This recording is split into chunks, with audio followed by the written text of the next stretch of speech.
Jour 18, question 18. Dieu laissera-t-il impuni notre désobéissance et notre idolâtrie? Éphésiens 5, versets 5 et 6. Vous le savez bien en effet, aucun être immoral, impur ou toujours désireux de posséder plus, c'est-à-dire idolâtre, n'a d'héritage dans le royaume de Christ et de Dieu. Que personne ne vous trompe par des paroles sans fondement, car c'est pour cela que la colère de Dieu vient sur les hommes rebelles. Non, tout péché s'oppose à la souveraineté de Dieu, à sa sainteté, à la bonté de Dieu et à sa juste loi. Dieu est à juste titre irrité par nos péchés, il ne les supporte pas du tout. Et dans son juste jugement, il les punira, à la fois dans cette vie et dans la vie à venir. On ira tous au paradis, c'est une chanson très connue, mais ce n'est pas du tout la vérité. Cela révèle que nous tentons de nous rassurer de bien des manières. Certains en décrétant leur propre justice, d'autres en atténuant leurs fautes, d'autres en voulant compenser leurs mauvaises actions par des actions héroïques. Mais toutes ces tentatives de nous rassurer quant à nos propres sorts et quant au sort de l'humanité ne sont pas étayées logiquement. Cela ne tient pas la route. Premièrement, qui peut juger? Nous ne pouvons pas nous juger nous-mêmes.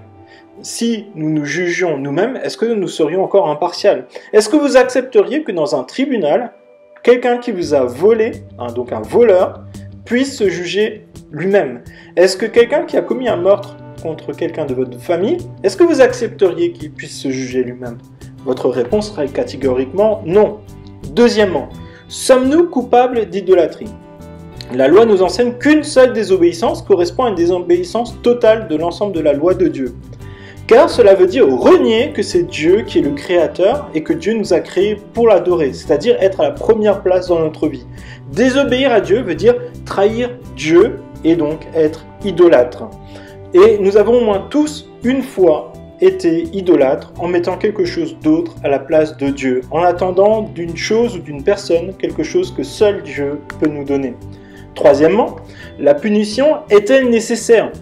Ne pas juger, ne pas condamner reviendrait à dire que Dieu n'est pas Dieu, que Dieu ne voit pas tout ce qui se passe et que ce qui s'est produit n'a pas eu lieu.